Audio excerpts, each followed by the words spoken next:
massive winter storm affecting millions has killed at least 22 people nationwide, including multiple teens in sledding accidents. Now the bitter cold is the biggest public safety concern, with 700,000 people without power tonight. That's scary to think about.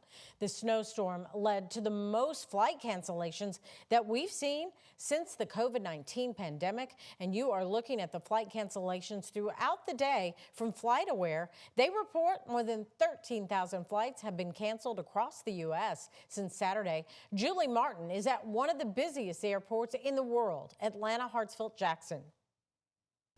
Well, things are getting back to business at the Atlanta airport after a weekend with hundreds of cancellations. In fact, the airlines proactively really canceled most of the flights in and out of the airport, both Saturday and Sunday. So there wasn't a lot of activity. A little bit more activity on this Monday, as you can see here, but still very light in terms of volume overall, with low waits at the security checkpoints. It's cold in Atlanta and it is windy, and so some travelers we talked to, well, they were experiencing either some delays to the northern cities like Boston, New York, or DC, or they were flying into Atlanta and dealing with the wind as they were landing.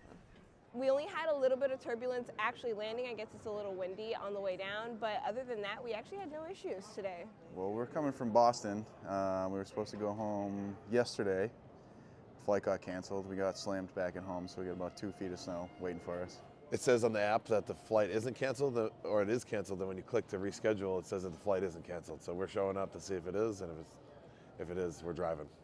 Now, nationwide, throughout the course of this storm, some 19,000 flights were impacted. Good news is the more active weather now confined to the northeast, but the cold remains for a good portion of the country.